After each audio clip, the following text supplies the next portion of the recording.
ஒரு பெண் ஒட்டு துணி இல்லாம தூக்கி எரிஞ்சு ஒரு ஊரே அன்னைக்கு 2.5 மணி நேரம் தேடி, ஒரு காவல்துறை கூட 18 மணி நேரம் அந்த ஊருக்குள்ளே போவாம, ஒரு கலெக்டர் போவாம, ஒரு எம்எல்ஏ போகாம, ஒரு கவுன்சிலர் போவாம, திமுகவுடைய அமைச்சர்கள் போவாம, முதலமைச்சரும் போல, துணை முதலமைச்சர் உதயநிதியும் போல.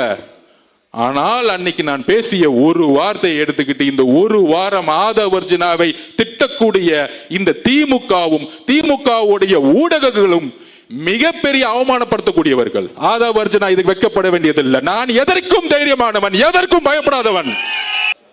உங்கள் கனவை சொல்லுங்கள் என்று ஒரு இளைஞனிடத்தில் கேட்டார். அவன் சொன்னான், ஜனநாயகன் எப்போது வரும் என்று கேட்டான். அதற்கு பிறகு உங்கள் கனவை சொல்லுங்கள் என்று முதலமைச்சர் சொல்வதே இல்லை. தலைவர் ரஜினி சார் அவர்களே, உங்கள் மீது எங்களுக்கு எந்த வெறுப்பும் கிடையாது. உங்கள் மீது எங்களுக்கு அன்பு மட்டும்தான் இருக்கிறது. நான் சொன்னேன், சிபிஎன் குறி போய் முடிச்சுட்டு லிஃப்ட்ல வரும்போது, அண்ணா எலெக்ஷன் கமிஷன் நோட்டிஃபிகேஷன் பண்ணிட்டாங்க, தேர்தல் ஏப்ரல் மாதம் 23 அப்படியே அமைதியாக கேட்டுக்கிட்டு இருந்தார்.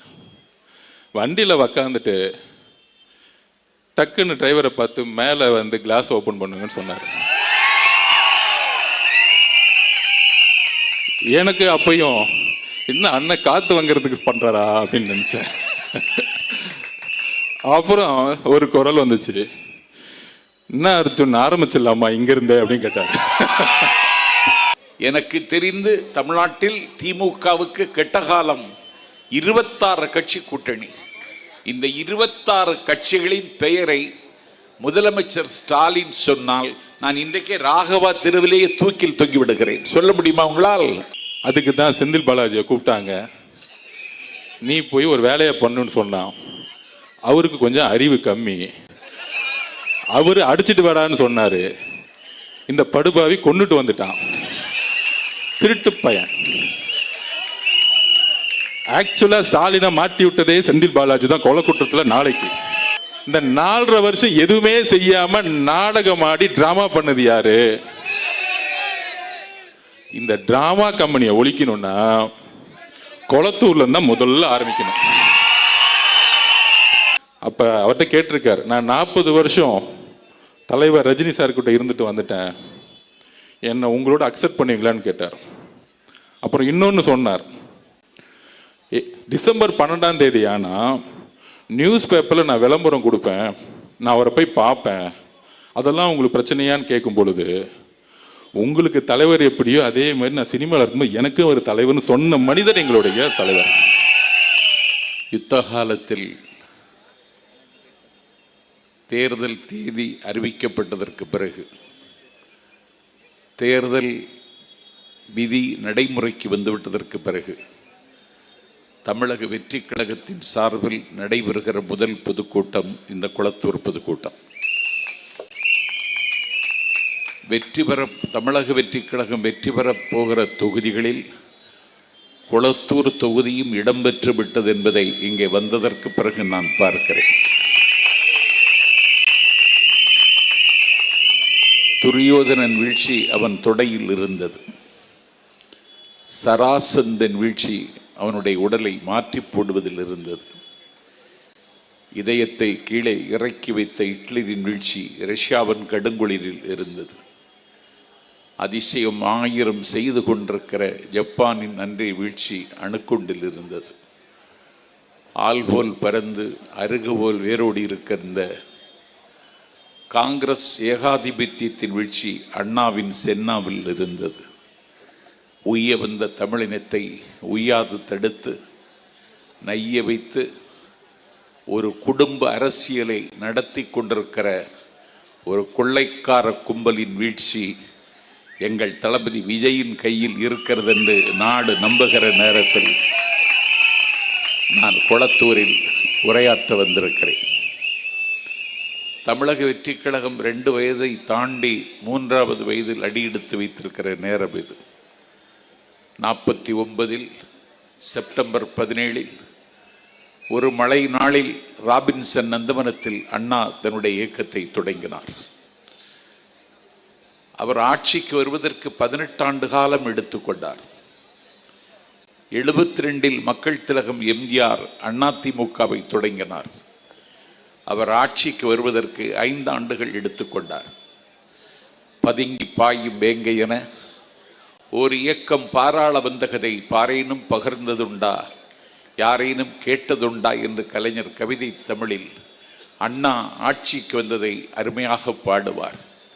நாஞ்சில் சம்பத் குளத்தூரில் சொல்கிறேன், அண்ணாவுக்கு 18 ஆண்டு காலம் தேவைப்பட்டது, மக்கள் திலகம் எம்ஜிஆருக்கு 5 ஆண்டு காலம் தேவைப்பட்டது, எங்கள் தலைவர் தளபதிக்கு 3 ஆண்டு காலம்தான் தேவைப்படுகிறது என்பதை 2026 நான் நிரூபிக்கப் போகிறோம். இப்பொழுது ஆட்சி முடிகிற தருணத்தில் மாட்சிமை தேங்கி முதலமைச்சர் அண்ணன் ஸ்டாலின் உங்கள் கனவை சொல்லுங்க என்கிறார். அவர் சாஸ்திரி வீதியில் காலை வாக்கிங் வருகிற பொழுது உங்கள் கனவை சொல்லுங்கள் என்று ஒரு இளைஞனிடத்தில் கேட்டார். அவன் சொன்னான், ஜனநாயகன் எப்போது வரும் என்று கேட்டான். அதற்கு பிறகு உங்கள் கனவை சொல்லுங்கள் என்று முதலமைச்சர் சொல்வதே இல்லை. இன்றைக்கு மிகப்பெரிய தாக்கத்தையும் வீச்சையும் தமிழ்நாட்டு அரசியலில் மட்டுமல்ல, இந்திய அரசியலில் கூட எங்கள் தளபதி ஏற்படுத்தி இருக்கிறார். நேற்று முன்தினம் அவர் சிபிஐ விசாரணைக்கு டெல்லி சென்ற பொழுது, இது என்ன ஒரு வெளிநாட்டு அதிபர் வந்திருக்கிறாரா என்று வியந்து பார்க்கிற அளவிற்கு ஆல் ரோட்ஸ் லீட் டெல்லி என்று அவருடைய பட்டண பிரவேசத்தை தொலைக்காட்சியில் பார்த்துதான் பரவசப்பட்டேன். இன்றைக்கு ஒரு அனாதை போயிருக்கிறான், யாரும் அதை கண்டுகொள்ளவே இல்லை. எங்கள் தலைவர் எங்கே போனாலும் கட்டுக்கடங்காத கூட்டம், கரை காணாத உணர்ச்சியோடு திரளுகிறது. எனக்கு முன்னால் திரண்டிருக்கிற என் தம்பிகளை பார்க்கிறேன். இவர்கள் தளபதி கட்டளையிட்டால் மின்னலை விழுங்குவார்கள், மின்சாரத்தை கொப்பளிப்பார்கள். காற்றை கைது செய்து காட்டென்றால் காட்ட பிறந்தவர்கள் இவர்கள். ஆகவே தமிழ்நாட்டின் முதலமைச்சராக நீங்கள் நீடிப்பதற்கான அனுமதியை தமிழ்நாட்டு மக்கள் தருவதற்கு தயார் இல்லை. இன்றைக்கு தமிழ்நாடு தேசமே இன்றைக்கு தொழுநோயாகிவிட்டது, பருவே இன்றைக்கு முகமாகிவிட்டது. தமிழ்நாட்டினுடைய தரத்தையும் தகுதியையும் நீங்கள் தரைமட்டமாக்கி இருக்கிறீர்கள். நாஞ்சில் சம்பத் குற்றம் சாட்டுகிறேன், 10.5 லட்சம் கோடி நீங்கள் இன்றைக்கு கடன் பெற்றிருக்கிறீர்கள். என்னுடைய வீட்டில் என் தம்பிக்கு ஒரு குழந்தை பிறந்தால் அவன் குவா குவா என்று அழுது கொண்டே பிறக்கிறான். அவன் அழுவதற்கு காரணம் என்னவென்றால், அவன் 1,37,000 ரூபாய் கடனோடு பிறக்கிறான். கர்ணன் கவசகுண்டலத்தோடு பிறந்தான், சீத்தை வில்லோடு பிறந்தாள், கண்ணகி கால் சிலம்போடு பிறந்தாள். தமிழ்நாட்டின் குடிமகன் திராவிட மாடல் அரசில் 1,37,000 ரூபாய் கடனோடு பிறக்கிறான். ஒரு கடன் சுமையை ஏற்றி வைத்து, ஒரு போதை கலாச்சாரத்தை கற்றுவிழ்த்து விட்டு, ஒரு தமிழ்நாட்டில் ஒரு டிஜிபியை கூட நிர்ணயிக்க முடியாமல் இன்றைக்கு நிர்வாணமாகி கொண்டிருக்கிறது தமிழ்நாட்டினுடைய நிர்வாகம். ஆகவே இந்த குடும்பத்தினுடைய கோரப்பிடியில் இருந்து தமிழ்நாட்டை விடுவிப்பதற்கு ஒரு தலைவன் பிறக்க மாட்டானா என்று தமிழர்கள் ஏங்கி இருந்தார்கள். பட்டமரம் துளிர்க்காதா, பாலைவனம் செழிக்காதா, கெட்டகுடி சிறக்காதா, நட்ட நடுநிசி விடியாதா, நமக்கான பொழுது நம்முடைய வாசலில் மலராதா, அதை பெற்றுத்தர ஒரு தலைவன் பிறக்க மாட்டானா என்று தமிழ்நாட்டு மக்கள் தவம் இருந்த பொழுது, இதோ விஜய் நான் வர்றேன்னு சொல்லி வந்து தமிழ்நாட்டில் இன்றைக்கு ஒரு புயலை அவர் கிளப்புகிறார். எல்லா கட்சிகளும் இன்றைக்கு அதிர்ச்சியில் உறைந்திருக்கின்றன. திமுக தலைவர் தளபதி விஜயை கண்ட அரண்டுதான் 26 கட்சிகளோடு கூட்டணி வைத்திருக்கிறார்கள். எனக்கு தெரிந்து தமிழ்நாட்டில் திமுகவுக்கு கெட்ட காலம் 26 கட்சி கூட்டணி. இந்த 26 கட்சிகளின் பெயரை முதலமைச்சர் ஸ்டாலின் சொன்னால் நான் இன்றைக்கே ராகவா தெருவிலேயே தூக்கில் தொங்கி விடுகிறேன். சொல்ல முடியுமா உங்களால்? முடியாது. நீங்க ஏமாற்றுகிற அரசியலுக்கு இனிமேல் தமிழ்நாட்டில் இடமில்லை. ஆகவே வாக்களிக்க போகிற ஜனநாயக கடமை ஆற்ற காத்திருக்கிற மக்களே, the revolution not by bullets but by ballots, வேட்டுகளின் மூலமும் வெடிக்குண்டுகளின் மூலமும் செய்ய முடியாத புரட்சியை ஓட்டுகளின் மூலம் செய்ய வாருங்கள். யுத்தகாலம் சமீபித்து விட்டது. பன்றிகளின் முன்னால் முத்தை சிதறவிடாதேயுங்கள். பரிசுத்தமானதை நாய்க்கு கொடாதேயுங்கள். ஆழ்விற்று பொன் வாங்கியோர் செய்த பூனை ஆந்தைக்கு கட்டி மகிழாதீர்கள். நீள்விட்ட பொன் மாளிகை கட்டி பேயினை நேர்ந்து குடியேற்றி விடாதீர்கள். செருப்புக்கு தோல் வேண்டி ஒரு செல்வ குழந்தையை கொன்று விடாதீர்கள். வழியிருக்க குடியில் விழுந்து விடாதீர்கள். கரும்பிருக்க இரும்பை மென்று விடாதீர்கள். கனியிருக்க காயை கவர்ந்து விடாதீர்கள். தளபதி நமக்கு நம்பிக்கையாக இருக்க இன்னொரு புறம்போக்கை தேர்ந்தெடுக்கிற பாவத்தை மறந்தும் செய்து விடாதீர்கள் என்று கேட்டு வெற்றி விழாவில் சந்திக்கிறேன். விடிய விடிய பேசுகிறேன். நன்றி, வணக்கம். சிபிஐ என்கொயரி முடிஞ்ச உடனே அந்த சிபிஐ என்கொயரிக்கு போகும்போதெல்லாம் இந்த திமுக காரங்களாம் என்ன பண்ணுவாங்கன்னா, மீடியாவில் உட்காந்துட்டு டெல்லியில் கூப்பிட்டுட்டாங்க, அழுத்தம் கொடுக்குறாங்க, சிபிஐ மிரட்டுறாங்க அப்படின்னு ஒரு 5 நாள் பிரச்சாரத்தை உருவாக்குவாங்க. நான் உட்பட அண்ணன் நிர்மல்குமார் எல்லாம் போவோம். அண்ணன் உண்மைகளை சொல்லிட்டு வெளியே வரும் பொழுது நியூஸ் ஒன்று வந்துச்சு. தமிழ்நாட்டில் தேர்தல் கமிஷன் நோட்டிஃபிகேஷன் அனௌன்ஸ் பண்ணிட்டாங்க, தேர்தல் அனௌன்ஸ் பண்ணிட்டாங்க. தமிழ்நாடு மட்டும் இல்லை, 5 மாநிலங்களில். அன்னைக்கு 5 மணிக்கு மாடல் கோட் ஸ்டார்ட் ஆயிடுச்சு. மாடல் கோட் ஸ்டார்ட் ஆயிடுச்சுன்னு என்ன தெரியுமா அர்த்தம்? தெரியுமா உங்களுக்கு? அதாவது பிரச்சாரத்தை எந்த தலைவர் எங்க வேணா ஸ்டார்ட் பண்ணலாம். அப்புறம் 4.25 வருஷம் இல்லை, 4 வருஷம் 11 மாசம் பொம்மை முதல்வராக திரு மு.க. ஸ்டாலின் அவர்கள் இருந்தார். இன்னைக்கு உண்மையாலே பொம்மை முதல்வர் அவர். ஏன்னா மாடல் கோடு வந்துருச்சு.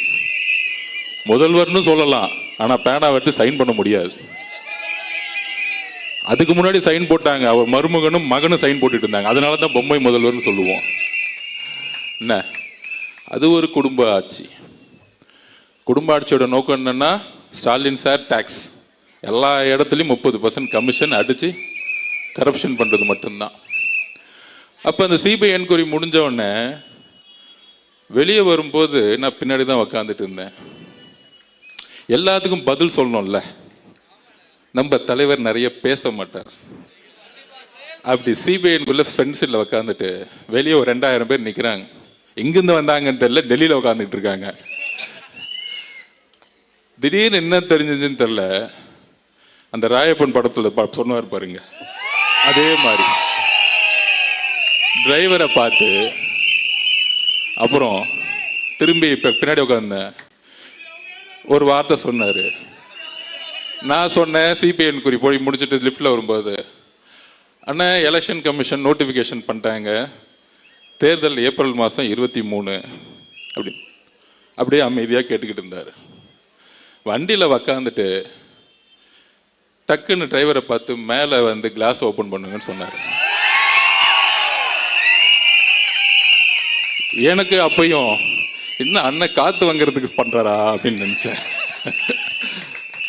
அப்புறம் ஒரு குரல் வந்துச்சு, என்ன அர்ஜுன் ஆரம்பிச்சிடலாமா இங்கிருந்தே அப்படின்னு கேட்டார்.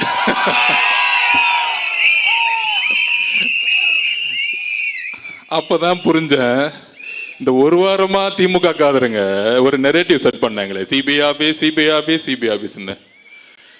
இந்த 8 மாசமா முதலமைச்சர் ஸ்டாலின் பார்த்து பயந்த ஒரே தலைவர் எங்களுடைய தலைவர். அவருக்கு இபிஎஸ் பார்த்தா பயம் இல்ல. அப்புறம் யாரோ ஒருத்தர் பிஜேபி தலைவராக ஒருத்தரை போட்டிருக்காங்க, பேர் கூட வர மாட்டேங்குது, மறந்து போச்சு. அந்த மாதிரி பல தலைவர்கள் சுத்திக்கிட்டு இருக்காங்க.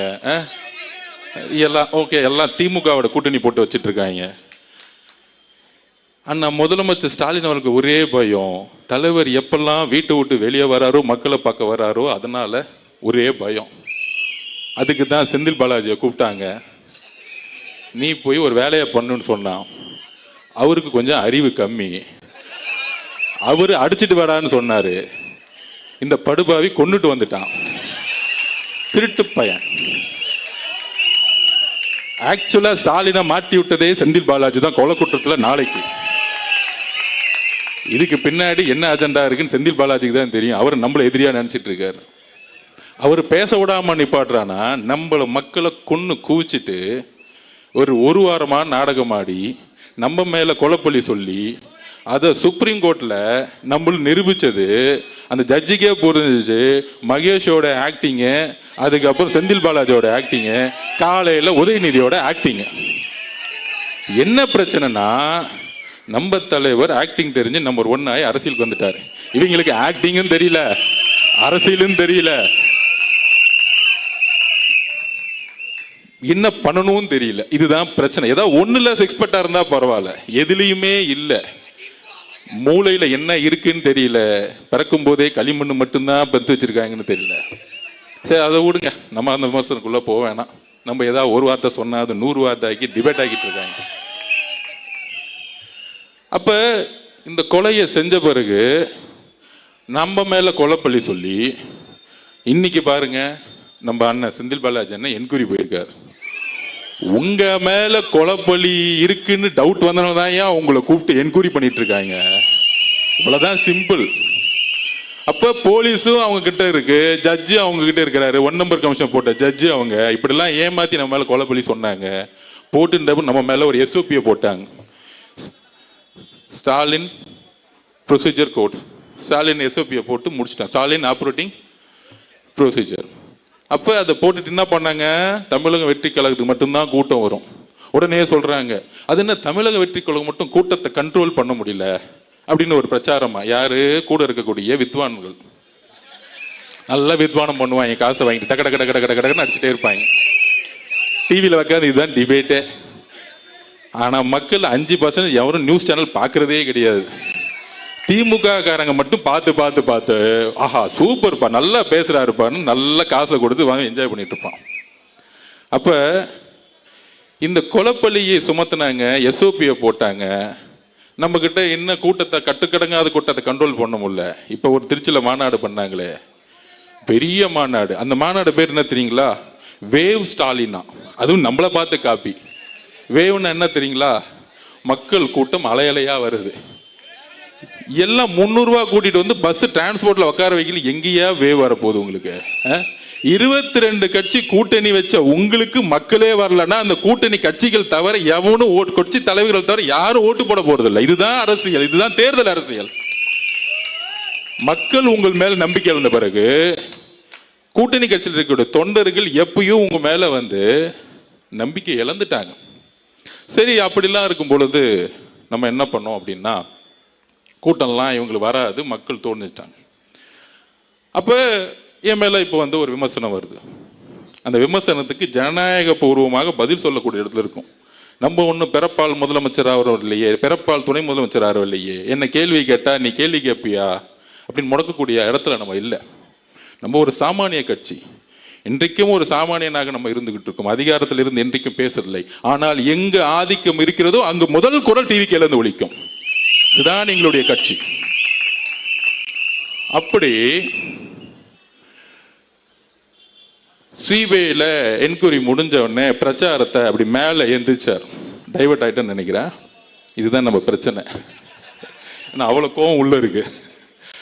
அப்போ மேலே எந்திரிச்சாரு. அப்படி எந்திரிச்சு மேலே நின்று ஆரம்பிக்கலாமான்னு கேட்டாரு. அப்படி மேலே எந்திரிச்சு என்ன பண்ணாருன்னா, சிபிஐ ஆபீஸ்குள்ள இருந்தே மேலே எந்திரிக்கிறாரு.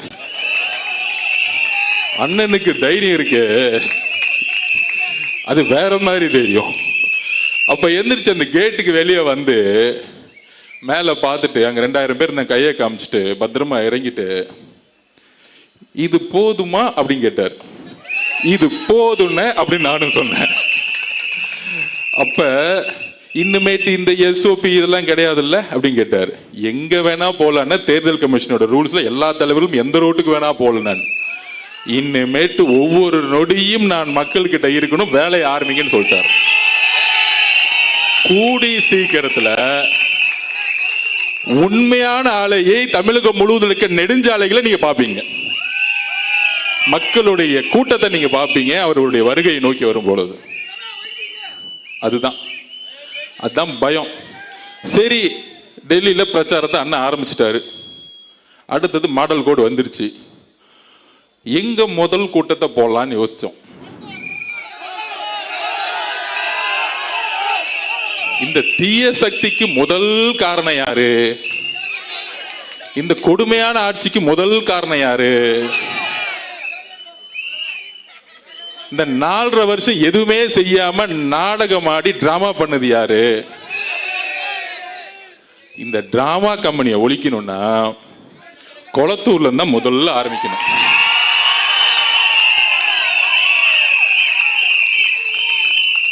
எங்களுக்கெல்லாம் பயமே கிடையாதுயா. நீ என்ன வேணா பேசிக்கோ, அவதூறா பேசிக்கோ. ஆதவர்ஜனா இப்படி, ஆதவர்ஜனா குடும்பம் அப்படி, ஆதவர்ஜனா மாமனார் இப்படி, என்ன வேணா பேசிக்கோ. காதை கேட்காது, போய்கிட்டே இருப்போம். எங்க குறிக்கோள் என்ன? சென்ட் ஜார்ஜ் கோட்டையில அண்ணனை சைன் போட வைக்கணும். அவ்வளவுதான் எங்க குறிக்கோள். இந்த அள்ளு சில்லற பேசுறதுக்கெல்லாம் பதில் கொடுக்கலாம் எங்களுக்கு டைம் கிடையாது மோதும். அப்ப இந்த திமுக எப்படி திசை திருப்பணுங்கிறதுக்கு நான் பதில் சொல்லணும். யாருக்காக பதில் சொல்லணும்? ஆதவர்ஜுனா பயந்துட்டாரு. 1000 கைகள் மறைத்தாலும் ஆதவனை மறைக்க முடியாது. நீ சூரியன்னா நான் ஆதவுடா. நான் யாருக்கும் பயப்பட ஆள் கிடையாது. 5 வயசுலேயே எங்க அம்மாவுடைய சாவை பார்த்தவன் நான். இதுக்கு மேல எவனையும் என்ன பயன்படுத்த முடியாது. எழுதி வச்சுக்கோங்க. இந்த உலகத்துல தன்னுடைய தாயை சாவ 5 வயசுல பார்த்த ஒரு பையன் தான் நான் தான். அது இதுலயே நான் அந்த பயத்திலிருந்து வெளியே இன்னைக்கு தமிழக மக்கள் முன்னாடி தைரியமா நிக்கிறேன்னா என் தலைவர் உண்மையா இருக்கிறாருங்கிற ஒரு வலிமை என்கிட்ட இருக்கு. என்கிட்ட எந்த போயும் கிடையாது. நான் யாரையும் ஏமாத்தினது கிடையாது. எந்த கட்சிக்கும் துரோகம் செஞ்சது கிடையாது. நான் வேலை பார்த்தேன். அந்த இடத்துல உண்மை இல்லைன்னா நாங்கள் இருக்க மாட்டேன். அவ்வளோதான் என்னுடைய வரலாறு. எங்கே வேணா நான் போய் சொல்லுவேன். என்ன வேணா கேள்வி கேள்வி. அப்போ எங்க நம்ம சின்னவரான அசோக் அண்ணன் சொன்னாரு, நம்ம தோழர் 12 வருஷமா கூட இருக்கிறவர், அவருடைய உணர்வுக்கு பதிவு குடிக்கணும் இல்லை. மீதி அள்ளுச்சில்லறைக்கெல்லாம் நான் பதில் சொல்லிடலாம், டைம் வேஸ்ட் பண்ண மாட்டேன். அப்புறம் அசோக் அண்ணன் நம்ம கூட 12 வருஷமா இருக்கிறவர். நான் அவரை பற்றி சொல்லணும். 40 வருஷம் மரியாதைக்குரிய ரஜினி சார் அவர்கள் கூட இருந்தவர். நம்மளுடைய அன்புக்குரியவர் அவர். அதில் எந்த விதமான கருத்து வேறுபாடும் கிடையாது. எனக்கும் கருத்து வேறுபாடு கிடையாது. அப்படி 12 வருஷமா பழகுனதுல ஒரு 30 நாளுக்கு முன்னாடி 2 மாசத்துக்கு முன்னாடியே சொன்னார், அரசியல்ல நான் வரணும்னு இருக்கேன். தலைவரோட 40 வருஷம் இருந்துட்டேன். என்னுடைய மனைவி என்னுடைய மகள்லாம் விஜய் சாருடைய ரசிகர்கள். டிவிக்கு கட்சியில் நான் சேர்ந்தா நல்லா இருக்குமா? நான் ரஜினி ரசிகர் மன்றத்திலிருந்து வந்தேன், எனக்கான மரியாதை இருக்குமா அப்படின்னு கேட்டார். நான் சொன்னேன், டிவிகே கட்சிக்கு வரணும்னா ஒன்று தான் குவாலிஃபிகேஷன். உண்மையா இருக்கணும், நேர்மையா இருக்கணும், அப்புறம் தைரியமா இருக்கணும். இந்த 3 குவாலிஃபிகேஷன் தான், வேற ஒண்ணுமே கிடையாது. உங்க அப்பா மினிஸ்டரா, எம்எல்ஏவா, பணக்காரனா, கோடீஸ்வரனா, எந்த குவாலிஃபிகேஷனுக்கு அண்ணன் கிடையாது. இன்னைக்கு 234 வேட்பாளர்களை அண்ணன் உருவாக்குனாரு. அதுல பாதிக்கு மேற்பட்ட இல்ல, 3/4 வேட்பாளர்கள் ஒரு ஆட்டோ ஓட்டுநர், ஒரு மீனவர், ஒரு விவசாயி. கையில 10 லட்சம் கூட கிடையாது. ஆனால் அண்ணன் தேர்ந்தெடுக்கக்கூடிய வேட்பாளர்கள் யார் தெரியுமா? மக்களிடம் உண்மையாக நேர்மையாக ஒரு எம்எல்ஏ அடுத்த 5 வருஷம் மக்களை நேர்மையாக பார்க்கக்கூடிய ஒரு எம்எல்ஏ உருவாக்கிட்டு இருக்காரு. இதை புரிஞ்சுக்கோங்க. எடுத்தோடனே உங்களை மாதிரி 50 கோடி இருக்குமா, 1000 கோடி செலவு பண்ண முடியுமாலாம் அவர் கேட்க மாட்டார். அப்ப நான் அசோக் சொன்னேன், சரிண்ணே அதெல்லாம் ஒன்றும் இல்லை, நீங்க வாங்கண்ணேன்னு சொன்னேன். ஏன்னா ரஜினி ரசிகர்களுக்கு தெரியல உண்மை என்னன்னு. இந்த சூழ்ச்சியில் இப்போ நடுவில் பண்ணது யாருன்னு சொல்றேன், எக்ஸாம்பிளே சொல்றேன். அப்ப தலைவரை பார்க்க போறார் அசோக் அண்ணன். அசோக் ஒரு 5 பேர் அன்னைக்கு சேர்ந்தாங்க. நம்ம தனபால் சார் பையன்லாம் இருக்கார் பாருங்க, பழைய ஸ்பீக்கர், அவருடைய பையன்லாம் சேர்ந்தாரு. 4 பேரை பேசி முடிச்சாங்க. லாஸ்ட்ல தான் அண்ணன் போனார். என்னடா 40 நிமிஷமா பேசிக்கிட்டே இருக்காரு அவரும் ஒரு பையனும், என்னடா வெளியே வரவே மாட்டேங்கிறாரு அப்படின்னு. திடீர்னு கதவை திறந்து நான் பார்க்குறேன், 3 பேரும் பயங்கரமா சிரிச்சுக்கிட்டு இருக்காங்க. யாரு? நம்ம தலைவர் விஜய் சாரும் அசோக் சாரும் பையனும் சிரிச்சுக்கிட்டே இருக்கிறாங்க. ஆமா. அப்ப என்னடா இது பயங்கரமா சிரிச்சிருக்காங்க. அப்போ சரி டிஸ்டர்ப் பண்ணோன்னு வெளியே வந்துட்டேன். வந்த பிறகு அசோக் சார்கிட்ட கேட்டேன், என்ன அப்படி பேசிட்டு இருக்கீங்க அப்படின்னு. நம்ம தலைவரை பத்தி தெரிஞ்சுக்கணும். அப்ப அவர்கிட்ட கேட்டிருக்காரு, நான் 40 வருஷம் தலைவர் ரஜினி சார் கிட்ட இருந்துட்டு வந்துட்டேன், என்னை உங்களோட அக்செப்ட் பண்ணுவீங்களான்னு கேட்டார். அப்புறம் இன்னொன்று சொன்னார், டிசம்பர் 12ஆம் தேதி ஆனால் நியூஸ் பேப்பரில் நான் விளம்பரம் கொடுப்பேன், நான் அவரை போய் பார்ப்பேன், அதெல்லாம் உங்களுக்கு பிரச்சனையான்னு கேட்கும் பொழுது, உங்களுக்கு தலைவர் எப்படியோ அதே மாதிரி நான் சினிமாவில் இருக்கும்போது எனக்கு ஒரு தலைவர்னு சொன்ன மனிதர் எங்களுடைய தலைவர். நீங்கள் போய் சிறப்பாக செயல்படுங்க, உங்களுக்கு என்ன வேணும்னு கேட்டார். அப்போ அசோக் சார் சொன்னார், நான் ஹார்பர் தொகுதியில் போய் வேலை பார்க்குறேன். யார் அண்ணன் பாருங்க, சேகர் பாபு தொகுதியில் போய் வேலை பார்க்குறேன். உடனே அப்போ சொன்னார், தாராளமாக போய் வேலை பாருங்க அப்படின்னு கூப்பிட்டு அவருக்கு என்ன வேணுமோ பண்ணி கொடுங்க, கட்சியில் அவருக்கு என்ன பொறுப்பு கொடுக்கணுமோ கொடுத்துருங்க அப்படின்னு சொன்ன தலைவர் எங்களுடைய தலைவர். இதெல்லாம் தெரிஞ்சுக்கணும். ரஜினி ரசிகர் மன்றத்திலிருந்து வந்தவருக்கு கட்சியில பொறுப்பையும் கொடுத்து அவருக்கான அங்கீகாரம் கொடுத்து மேடை ஏற்றிய ஒரே கட்சி நம்மளுடைய தமிழக வெற்றி கழகம். அப்ப நம்மளை டைவர்ட்லாம் எப்படி பண்ணுவாங்க, எப்படி ஃபோக்கஸ் பண்ணுவாங்க, அதுக்கு தான் சென்னையில் நடந்த ஆர்ப்பாட்டத்தை பத்தி பேசிட்டு இருந்தேன். அந்த ஆர்ப்பாட்டத்தில் என்ன நடந்துச்சு, இது தலைவர் ரஜினி சார் அவர்களுக்கே தெரியும். அதை நான் எக்ஸ்பிளைன் பண்ண முடியல. என்ன எக்ஸ்பிளைன் பண்ணல, அன்னைக்கு 30 நிமிஷத்துக்கு மேலே பேசிட்டு இருந்தேன், காவல்துறை நிப்பாட்டினாங்க. அதை டீட்டெயிலாக நம்ம எக்ஸ்பிளைன் பண்ணோம்ல. அப்போ டீட்டெயிலாக என்ன எக்ஸ்பிளைன் பண்ணோம்னா, இந்த பிரச்சனையை பற்றி எக்ஸ்பிளைன் பண்ணல. இந்த 5 வருஷமா என்னை கடுமையாக திட்டுறாங்களா, அதை பற்றி இல்லை. இந்த ஒரு வாரமாக கடுமையான மன வழியில தலைவர் இருக்கிறாரு, நானும் இருக்கிறேன், இங்கே இருக்கக்கூடிய பல்வேறு நிர்வாகிகள் இருக்காங்க, தமிழ்நாடே இருக்கு. அது என்னது, அன்னைக்கு ஆர்ப்பாட்டம் தமிழ்நாட்டிலே முதல் முறையாக தமிழகம் முழுவதும் உருவாக்கிய கட்சி நம்மளோட கட்சி. அந்த ஆர்ப்பாட்டம் எதற்கு, சட்டம் ஒழுங்கு பாதுகாப்பு. அதுல என்ன பிரச்சனை, தூத்துக்குடியில இந்த ஊடகங்களையும் ஒட்டுமொத்த தமிழக மக்களையும் எல்லோரையும் நான் கேட்டுக்கிறேன், வலியோடு கேட்குறேன். தூத்துக்குடியில் ஒரு 12th ஸ்டாண்டர்ட் 12ஆம் கிளாஸ் படிக்கக்கூடிய மாணவி, 15 வயசு கூட ஆகல, டெல்லியில் நிர்பயா பாதிக்கப்பட்டார், கற்பழிக்கப்பட்டார், கொல்லப்பட்டார், இந்தியாவே கொதித்து இருந்துச்சு. இந்த பிரச்சனையை திசை திருப்பதுக்கு தான் இவ்வளோ பெரிய நாடகம் 5 நாளாக ஓடிக்கிட்டு இருக்கு. இதை சோசியல் மீடியா வாரியர்ஸும் புரிஞ்சுக்கணும், தமிழக மக்களும் புரிஞ்சுக்கணும். இந்த அவதூறான பிரச்சாரம் எனக்கு எதிராக ஏன் உருவாக்கப்பட்டது அப்படின்னா, இந்த தூத்துக்குடியோடைய மரணம் கொடூரமானது. அன்னைக்கு முதல் முறையாக தமிழக வெற்றி கழகம் தான் இதை உறுதியா சொன்னோம். தூத்துக்குடியில ஏற்பட்ட மரணம் எப்படிப்பட்டது, 6 மணிக்கு அடுத்த நாளே நான் தூத்துக்குடி போயிட்டேன், வீட்டுக்குள்ள போயிட்டேன். அப்ப அந்த அம்மா சொல்றாங்க, பக்கத்தில் உங்கள் அத்தைக்கு கோவம் வருது, நம்ம மேலேயும் டக்குன்னு கோவப்படுறாங்க. நான் 5 நிமிஷம் பேசி முடிச்சோன்னு அமைதியாக உட்காந்தாங்க. அப்போ அவங்க உறுதியாக சொல்கிறாங்க, என்னன்னா சொல்ல முடியல, வார்த்தைகள் வரல. அவங்க அம்மா சொல்கிறாங்க, என் பொண்ணு 6 மணிக்கு கழிவறை போகிறதுக்கு வீட்டை விட்டு வெளியே போனாங்க, அங்கேருந்து 50 மீட்டர் கூட கிடையாது. 7 மணி ஆச்சு, 7:30 மணி ஆச்சு, காணோம். காவல்துறை கிட்ட போகிறோம், போலீஸ் ஸ்டேஷனில், திருப்பியும் காணோம்.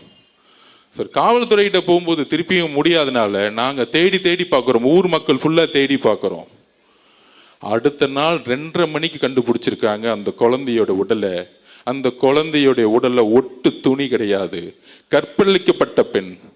இன்னும் 6 நாள் ஆச்சு, இன்னும் போலீஸ் கண்டுபிடிக்க முடியல. அக்கா கனிமொழி அக்கா போனாங்க, ஆனால் ஊருக்குள்ள உடலை. உடனே கனிமொழி அக்கா மேலே ஒரு மீடியா அவங்கள உள்ள உடலன்னு பெருசா சொன்னாங்க. நான் கேட்கிறேன், எங்கு முதலமைச்சர் ஏன் அந்த இடத்துக்கு போல, ஏன் தூத்துக்குடிக்கு அந்த பெண்ணுடைய வீட்டுக்கு போல? இதனால்தான் நான் கோவப்பட்டு முட்டாள் முதலமைச்சர்னு சொன்னேன். அவர் மேல அவதூறு பரப்புறதுக்காக இல்லை, அவரை குற்றம் சொல்ல வேண்டதுக்காக கிடையாது. ஒரு வழி, என்னுடைய வீட்டில் என் தங்கைக்கு இந்த உணர்வு ஏற்பட்டால் ஒரு அண்ணனாக என்ன கோவமோ அந்த கோபம் எனக்கு உண்மையில ஏற்பட்டது. அன்னைக்கு என்னுடைய பேச்சு கோபத்தில் வந்த வெளிப்பாடு, என்னுடைய உணர்விலிருந்து ஏற்பட்ட வெளிப்பாடு. அதனாலதான் அடுத்த நாளே 9 மணிக்கு நான் கிளம்பி தூத்துக்குடிக்கு போனேன். அதை கேட்கும் பொழுது இது அரசியல் அல்ல, நாம் எங்க வாழ்ந்துகிட்டு இருக்கோம், என்ன அரசியலை உருவாக்கிட்டு இருக்கோம். அக்கா கனிமொழியை திட்டுவாங்க, ஏன் ஒரு பெண்ணு தான் அந்த இடத்துக்கு போகணுமா? என்னோட சொந்த தங்கையா இருந்தா ஒரு ஆண் போக கூடாதா? எங்கே போனார் முதலமைச்சர் மு.க. ஸ்டாலின் அவர்கள்? அதுக்கு மேல என்ன வேலை இருக்கு உங்களுக்கு? எங்கே போனார் துணை முதலமைச்சர் உதயநிதி அவர்கள்? இதுக்கு மேல என்ன வேலை இருக்கு உங்களுக்கு? ஒரு பெண் மானங்கப்படுத்தப்பட்டு, ஒரு பெண் ஒட்டு துணி இல்லாம தூக்கி எரிஞ்சு, ஒரு ஊரே அன்னைக்கு 2.5 மணி நேரம் தேடி, ஒரு காவல்துறை கூட 18 மணி நேரம் அந்த ஊருக்குள்ளே போவாம, ஒரு கலெக்டர் போவாம, ஒரு எம்எல்ஏ போகாம, ஒரு கவுன்சிலர் போவாம, திமுகவுடைய அமைச்சர்கள் போவாம, முதலமைச்சரும் போல, துணை முதலமைச்சர் உதயநிதியும் போல. ஆனால் அன்னைக்கு நான் பேசிய ஒரு வார்த்தையை எடுத்துக்கிட்டு இந்த ஒரு வாரம் ஆதவர்ஜினாவை திட்டக்கூடிய இந்த திமுகவும் திமுகவுடைய ஊடகங்களும் மிகப்பெரிய அவமானப்படுத்தக்கூடியவர்கள். ஆதவர்ஜினா இதுக்கு வெட்கப்பட வேண்டியதில்லை. நான் எதற்கும் தைரியமானவன், எதற்கும் பயப்படாதவன். அச்சமில்லை, அச்சமில்லை, அச்சம் என்பதில்லையே. உச்சி மீது வான் இருந்து வீடு இருந்த போதிலும் அச்சமில்லை, அச்சம் என்பதில்லையே. 12 வயசுல படிச்சவன் பாரதியார் கவிதையை. உங்களுடைய தவறுகளை நாங்கள் உறுதியாக உண்மையாக எடுத்துரைத்துக் கொண்டே இருப்போம். இதுக்கு டிவிக்கு தவிர வேற எந்த கட்சியும் போல. எங்க போனது? திமுக கூட்டணியில் இருக்க 22 கட்சி யார் பாதிக்கப்பட்ட பெண்ணுடைய வீட்டுக்கு போனாங்க? அந்த அம்மா கிட்ட பேச போனாங்களா? அந்த அம்மாவோட கோரிக்கை என்ன தெரியுமா? கடைசி நிமிஷத்துல இதை யாரு செய்தார்களோ அவர்களை இந்த சமூகத்தின் முன்பு நிறுத்துங்கள், அவர்களுக்கு தண்டனை வாங்கி கொடுங்கள். ஏனென்றால் என்னுடைய பெண் குழந்தை போல இன்னொரு பெண் குழந்தைக்கு தமிழ்நாட்டில் இந்த நிலைமை ஏற்படுத்த கூடாது சொன்னவர் என்னுடைய அம்மா. தூத்துக்குடியில் இருக்க பாதிக்கப்பட்ட அம்மா தன் குழந்தையை இறந்தாலும் அவர்கள் கவலைப்பட்டது இன்னொரு பெண் குழந்தைக்கு இந்த பிரச்சனை நடக்கக்கூடாதுன்னு பேசினாங்க என்கிட்ட. ஆனால் இதை மூடி மறைக்கணும். நிர்பயா சகோதரர் பாதிக்கப்பட்டது போல இந்த பிரச்சனையை தமிழக மக்களுக்கு கொண்டு போய் சேர்த்தக்கூடாது. தலைவர் ரஜினி சார் அவர்களே, உங்கள் மீது எங்களுக்கு எந்த வெறுப்பும் கிடையாது. உங்கள் மீது எங்களுக்கு அன்பு மட்டும்தான் இருக்கிறது. இதை நான் உறுதியாக பதிவிடுகிறேன். நான் ஒரு சாமானியன், அதிகாரம் என்கிட்ட இல்லை, பணபலம் இல்லை. நான் இன்றைக்கும் ஒரு சாமானியன், ஒரு சாதாரண விவசாய வீட்டில் பிறந்த உணர்வு தான் இன்னைக்கும் இருக்கு. எல்லா தொழிலையும் தூக்கி போட்டு வந்துட்டேன். எனக்கு வேற எதுவும் இல்லை, எந்த நாதியும் இல்லை. ஏன்? என்னுடைய குடும்பமே என்னுடைய அரசியலுடைய முடிவுகளுக்கு எதிராக இருக்கிறது. எல்லோரையும் தூக்கி போட்டிருக்கோம். ஏன்? நான் உண்மையாக மக்களிடம் இருக்க வேண்டும் என்ற உணர்வு எனக்கு இருக்கிறது, என்னுடைய தலைவருக்கு இருக்கிறது. அவதூறுகளை பத்தி கவலைப்படல. 5 வயசுல என்ன அனாதன்னு சொன்னாங்க. 12 வயசுல என்ன குறிக்கோள் இருக்கும்போது நீ ஏழைன்னு சொன்னாங்க. 16 வயசுல பொலிட்டிக்கல்ஸ் படிக்கும் போது உனக்கு எதுக்கு இந்த வீண் வேலை பொலிட்டிக்கல் சயின்ஸ் படிக்கணும்னு சொன்னாங்க. திமுக நான் வேலை செய்யும் போது உன்னாலெல்லாம் ஜெயிக்க வைக்க முடியுமான்னு என்ன பார்த்து கேட்டாங்க. டிவிக்கு வரும்பொழுது நீ என்ன சாதிப்பன்னு கேட்டாங்க. என் தலைவர் இருக்கிறார், உண்மை இருக்கிறது, என் கட்சியுடைய தொண்டர்களும் மக்களும் இருக்கிறார்கள், நாங்கள் உறுதியாக சாதிப்போம். எம்ஜிஆரிடம் இருந்த உண்மை எங்களுடைய தலைவர்கிட்ட இருக்கு. அப்ப தமிழக மக்களே, எதனால என்னுடைய வார்த்தைகள் மாறியது? என்ன பிரச்சாரத்தை திமுக உருவாக்கியது? மற்ற கட்சிகள் எதனால உருவாக்கிறாங்க? நாம் எந்த காலகட்டத்தில் நம்ம இருக்கிறோம் யோசிச்சு பாருங்க. நான் இன்றைக்கு உறுதியாக சொல்லுகிறேன், இன்றைக்கு நோன்பு மாதம். இஸ்லாமிய தோழர்களும் கிறிஸ்துவ தோழர்களும், இஸ்லாமிய தோழர்களே, கிறிஸ்துவ தோழர்களே, தமிழக மக்களே, நாம் உறுதியாக சொல்கிறோம், 234 தொகுதியில் நாம் தனியாக களமாடுகிறோம். உண்மையான இஸ்லாமிய சகோதரர்கள், உண்மையான கிறிஸ்தவர்கள் நாம் உண்மையாக இருக்கிறோம். நம்ம அண்ணனுக்கு பல்வேறு சொல்றாங்களே ஆஃபர்லாம் கொடுத்தாங்க. 50-50, நீங்க 90 நான் 90, நீங்க முதலமைச்சர் 2.5 வருஷம் நான் முதலமைச்சர் 2.5 வருஷம், எல்லா ஆஃபரும் கொடுத்தாங்க. அப்ப அண்ணன் சொன்ன ஒரே வார்த்தை எங்க கிட்ட, எனக்கு ஆஃபர் தேவையில்லை, தமிழக மக்களுடைய உண்மையான நம்பிக்கையை, என்றைக்கும் தமிழக மக்களுடைய நம்பிக்கையை நான் உருவாக்கக்கூடிய அரசு, மத சார்பற்ற சமூக நீதிக்கான அரசை உருவாக்கக்கூடிய ஒரு வலிமையை தமிழக வெற்றி கழகம் உருவாக்கும் சொன்னது எங்களுடைய தலைவர் விஜய் அவர்கள். முதலமைச்சர் பதவியை ஆசைப்பட்டு டெல்லிக்கு அடிப்பணி வர எங்களுடைய தலைவர் அல்ல. பராசக்தி ரிலீஸ் ஆனோம்னா போய் ஹோம் மினிஸ்டர் பார்த்துட்டு உதயநிதி ஒரு போன் கால் பேசி ரிலீஸ் பண்ண ஒரு எங்க ஆள் கிடையாது. இன்றைக்கும் எங்களுடைய படம் லீகல் லிட்டிகேஷன்ல இருக்கு. இஸ்லாமிய தோழர்களே, கிறிஸ்துவ தோழர்களே, நீங்கள் புரிந்து கொள்ளுங்கள். முதலமைச்சருடைய மகனுடைய தன்னுடைய பேரனுடைய பராசக்தி படம் ரிலீஸ் பண்ணப்பட்டது. ஜனநாயகன் படம் இன்றைக்கு வரைக்கும் நிப்பாட்டப்பட்டதுக்கான காரணம் அரசியல் தான். இது அரசியல் தான். இந்த அரசியலை தைரியமாக எதிர்கொள்ளக்கூடிய ஒரே தலைவர் எங்களுடைய தலைவர் விஜய் அவர்கள். எந்த எக்ஸ்ட்ரீம் போறேன்னு சொல்லிட்டாரு அவரை எப்பொழுதும் யாராலும் அடிமைப்படுத்த முடியாது. ஏனென்றால் திருப்பி நான் பதிவு சொல்றேன், இந்த கூட்டணி கணக்குகள் 2026 தூள் தூளாக்கப்படும். ஒரு சிங்கம் ஆடுடன் சேர்ந்து பாதுகாப்பை கொடுக்க முடியாது மக்களுக்கு. நம்மளுடைய தலைவர் சிங்கம். நாம் ஒரு மிகப்பெரிய ஆட்சியை உருவாக்க, பெரியார்களுடைய கொள்கையை உருவாக்க, அம்பேத்கர் கொள்கையை உருவாக்க நாம் ஒரு மிகப்பெரிய அரசியலை உருவாக்கிட்டு இருக்கோம். நம்பர் 1. அப்புறம் அன்னைக்கு ஆர்ப்பாட்டத்தில் பேசும்போது நான் தெளிவா பேசினேன். என்ன பேசினேன்? எப்பெல்லாம் திமுகவை எதிர்த்து ஒரு சக்தி வருகிறதோ, ஃபர்ஸ்ட் எம்ஜிஆர் அவர்கள் கடுமையா 5 வருஷம் போராடி பார்த்தாங்க. செங்கோட்டையனை கேட்டு பாருங்க, அடிச்சாங்க, விரட்டினாங்க, எல்லாம் பண்ணாங்க. ஆனா கடுமையா மக்கள் ஆதரவோட வெற்றி பெற்றுட்டாங்க. அன்னையில இருந்து அவர் உயிரோட வரைக்கும் ஜெயிக்க முடியல. அடுத்து ஜெயலலிதா அம்மா வந்தாங்க. அவங்க மேல கடுமையான அடி அடிச்சாங்க. உடல் மொழி எல்லாம் கேவலமா பேசி பார்த்தாங்க, ஜெயிச்சிட்டாங்க. திருப்பி என்ன பண்ணிட்டாங்க? 97, 98 அவங்க ரிசைன் பண்றேன்னு அவங்க லெட்டரை வெளியிட்டு போலியா பரப்பினாங்க, பயந்துட்டு. திருப்பி 2001 வந்துட்டாங்க. அந்த அம்மா இருக்கிற வரைக்கும், கருணாநிதி ஐயா இருக்கிற வரைக்கும் தமிழ்நாடு சூழ்நிலை வேற மாதிரி இருந்துச்சு. அதுக்கப்புறம் எத்தனை பேர் வந்தாங்க? முக்கியமா திரைத்துறையில இருந்து எம்ஜிஆருக்கு அப்புறம் வந்தவங்க எல்லாமே என்ன செஞ்சாங்க? ஃபர்ஸ்ட் நம்ம கேப்டன் விஜயகாந்த் அண்ணன், நமக்கு பிடிச்சவர், அன்பானவர், நல்லவர், வலுவானவர். என்ன அவதூறு சொற்களை சொல்லி, என்ன கட்டமைப்பை உருவாக்கி, என்ன பிரச்சாரத்தை உருவாக்கி, நான் மிரட்டல் சொன்னது ஒருத்தர் நேரா கூப்பிட்டு மிரட்டுறது கிடையாது.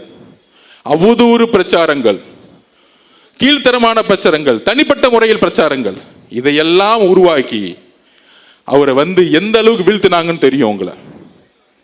இதைதான் நான் பதிவு பண்ணேன். அதுக்கப்புறம் பாசமிகு நம்மளுடைய ரஜினிகாந்த் சார், அவரும் கட்சியை உருவாக்கணும்னு சொல்லும் போது நான் தேர்தலில் வேலை பார்த்தேன். அப்ப நாங்க சர்வே எடுப்போம். சர்வே எடுக்கும் பொழுது அவர் கட்சி ஆரம்பிக்கணும்னு சொன்ன உடனே காமிச்சது 18%. நான் உண்மையை சொல்றேன், எடுத்த உடனே 18% காமிச்சிச்சு. அது அவருக்கு தெரியுமான்னு தெரியல. அப்ப நான் களத்தில் வேலை பார்த்துட்டு இருக்கேன். இப்ப 18% எடுத்த உடனே திமுக பயம் வந்துருச்சு. அப்ப என்ன மாதிரி போலி கருத்துக்களை உருவாக்கணும், இதை தான் நான் மிரட்டல்னு சொன்னேன். அவரை கூப்பிட்டு மிரட்டினாங்க, அந்த குடும்பம் செஞ்சிச்சு, இதுக்கான அர்த்தம் இல்லை. என்ன மாதிரி பிரச்சாரத்தை உருவாக்குவது, என்ன மாதிரி அவதூறு சொற்களை உருவாக்குவது. அன்னைக்கு உதயநிதி அவர்கள் இதே ரஜினி சார் மேல என்ன மாதிரி குற்றச்சாட்டுகளை தன்னுடைய ட்விட்டர் எல்லாம் போட்டார், எவ்வளவு அசிங்கமா பேசினார். பாஜக பி டீம் மிரட்டி தான் பாஜக கொண்டு வந்தாங்க. இதையெல்லாம் உருவாக்குனது திமுக. அதுக்கப்புறம் இபிஎஸ் முதலமைச்சர் அதிமுக கடுமையான சொற்கள்ல பேசினார். என்னெல்லாம் பேசினார் இன்னைக்கு சமூக ஊடகத்தில் வந்துருச்சு. இந்த மாதிரி கூட்டணி கட்சிகள் இவங்கெல்லாம் சேர்ந்து ஒரு சக்தி வரும் பொழுது, ஒரு சிஸ்டம் மாற்றணும்னு சொல்லும் போது, ஊழலை ஒழிக்கணும்னு சொல்லும் பொழுது, அவர் இங்க காசு எடுக்க வரல. ஏன்னா அவரு நல்லா சம்பாரிச்சிருந்தார். அப்ப ஒரு சூழ்ச்சிகளை தன்னுடைய சமூக வலைத்தளம் மூலியமாகவும் தன்னுடைய கட்சியுடைய கட்டமைப்பாகவும் உருவாக்கி பல்வேறு அழுத்தங்களை வெளியிலிருந்து கொடுத்தாங்க. அப்போ ஒருத்தர் ஒரு நல்ல மனசு கொண்டவர் வரும்பொழுது என்னெல்லாம் பிரச்சாரத்தை உருவாக்கணுங்கிறத என்னுடைய பதிவு.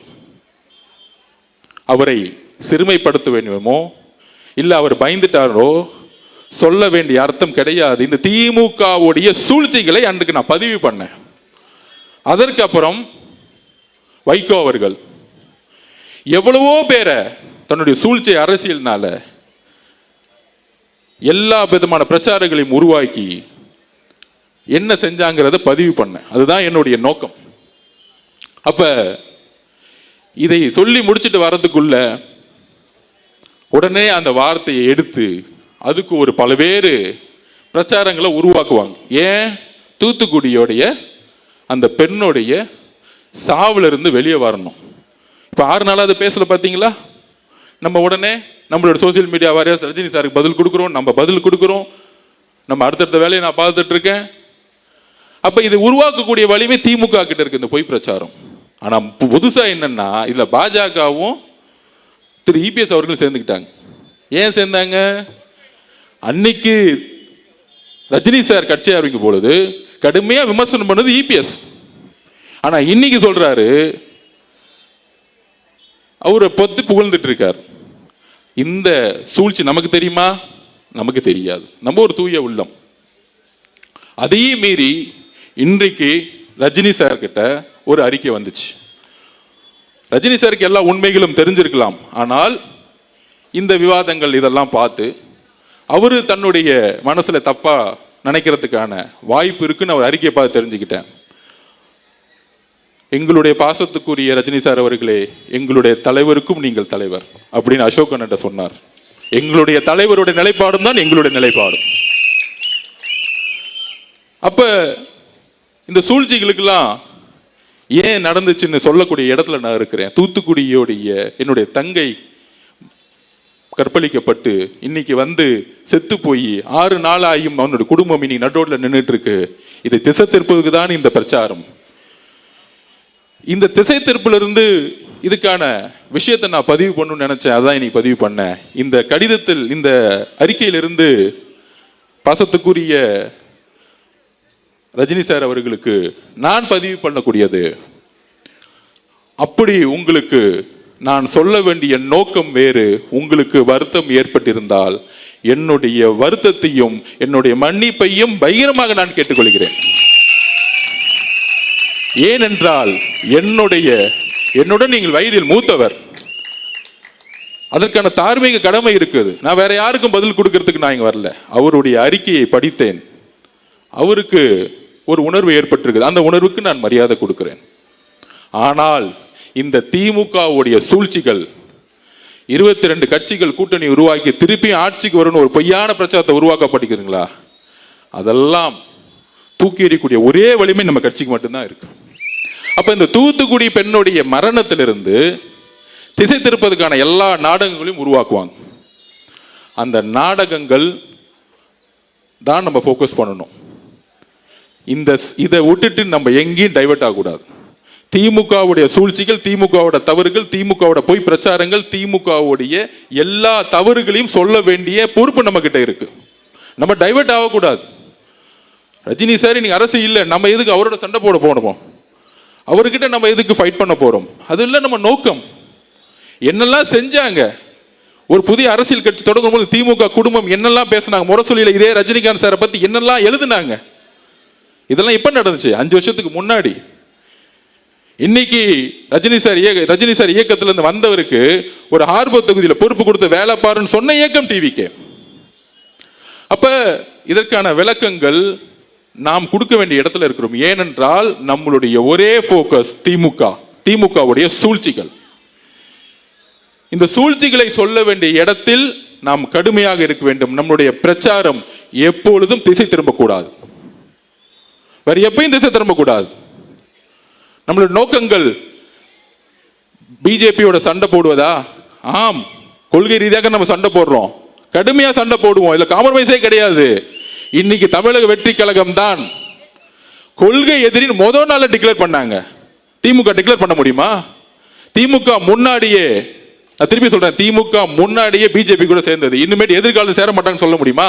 எப்ப வேணா சேருவாங்க அதிகாரத்துக்காக. ஆனால் கொள்கை எதிரின்னு சொன்ன இயக்கம் நம்மளுடைய கட்சி. அந்த அளவிற்கு நாம் கொள்கைகளை உள்வாங்கி 234 தொகுதியிலும் உறுதியாக உண்மையாக நாம் போட்டியிடுவதற்கு எல்லா விதமான மக்கள் ஆதரவு நமக்கு இருக்கு. எந்த அழுத்தங்களும் நமக்கு கிடையாது. எந்த அழுத்தங்கள் இருந்தாலும் நாம் எதிர்கொள்வோம். இதுதான் உண்மை. அதில் மிகப்பெரிய வெற்றியும் பெறுவோம். அதனால நம்மளுடைய கொள்கைகளும் கோட்பாடுகளும் தெளிவா இருக்கு. கொளத்தூர்ல ஆரம்பிச்சு முதலமைச்சர் இங்கு தோற்கடிக்கப்படணும். முன்னாள் முதலமைச்சர் ஆக்கக்கூடிய வலிமை கொளத்தூர் மக்களுக்கு இருக்கு. மு.க. ஸ்டாலின் அவர்கள் தோக்கணும்னா முதல்ல கொளத்தூர் மக்கள் இருந்து நம்ம ஆரம்பிக்கணும். அவர் ஒன்னே ஒன்று செஞ்சிருக்காரு, ஒரு உண்மையை இங்க பண்ணியிருக்கிறார், வாக்குறுதியை நிறைவேற்றிட்டார். கொளத்தூரை உண்மையால குளமா மாத்திருக்கிறார். மழை வரும்போது இங்க குளமாயிடும். அதனால இந்த கூட்டணிகள், கூட்டணி கட்சிகள், அழுத்தங்கள் இதெல்லாம் கிடையாது. நம்மளுடைய இந்த திருப்பியும் ஒரு வாரமா பாருங்க, இவங்க டெல்லியோட சேர்ந்துருவாங்களா, பிஜேபியோட சேர்ந்துருவாங்களா, அதிமுக சேர்ந்துருங்களா, எதுவுமே கிடையாது. தலைவர் நேற்று வந்தாரு, வாரும் வந்தாரு, தெளிவுபடுத்தினாரு. நம்ம முதல் நாள்ல மாநாட்டில் என்ன சொன்னோம், இன்னைக்கும் அந்த உறுதியில் தான் இருக்கேன். சிஎம்ஏ ஆஃபர் கொடுத்தாலும் எனக்கு தேவையில்லை. தமிழக மக்களுடைய நம்பிக்கையில தான் நான் உறுதியாக இருப்பேன், உண்மையாக இருப்பேன். வெறும் பதவிக்காக வரல, மக்களிடம் உண்மையாகவும் நம்பிக்கையாகவும் நான் இருப்பேன்னு சொல்லியிருக்கிறார். அதனால நம்மளுடைய போக்கஸ் எங்க இருக்கணும்? நம்மளுடைய போக்கஸ் திமுகவுடைய சூழ்ச்சிகளையும் தவறுகளையும் மக்களுடைய பிரச்சனையும் எடுத்துக்கூடிய இந்த 30 நாளும் கடுமையா நம்ம உழைக்கணும். வேற எந்த போக்கஸும் நம்ம கிடையாது, வேற எந்த ஈகோவும் கிடையாது, வேற எந்த தலையில தனக்கணமும் நம்ம கிடையாது. இங்க நம்ம வீரன் அதெல்லாம் கிடையாது. நம்ம ஜெயிக்கணும், எலெக்ஷன்ல ஜெயிக்கணும், இந்த ஆட்சியை தூக்கி எறியணும், சென்ட் ஜார்ஜ் கட்டில உண்மையான மக்கள் ஆட்சியை உருவாக்கணும். இதுதான் நான் சொல்ல வரேன். அதனால நாம் மக்கள் ஆட்சியை நம்மளுடைய தலைவருடைய வழியில் உருவாக்குவோம். இந்த கொளத்தூர் முடிச்சுட்டு நாளைக்கு ஹார்பர்ல நம்ம அசோக் அண்ணனை வச்சு ஒரு மீட்டிங்கை போடுவோம். அடுத்து சேகர் பாபு அண்ணனுக்கு அடுத்த ஒரு மீட்டிங்ல கொஞ்சம் பதில் சொல்ல வேண்டியது இருக்கு. கூடிய சந்திப்போம். தேங்க்யூ.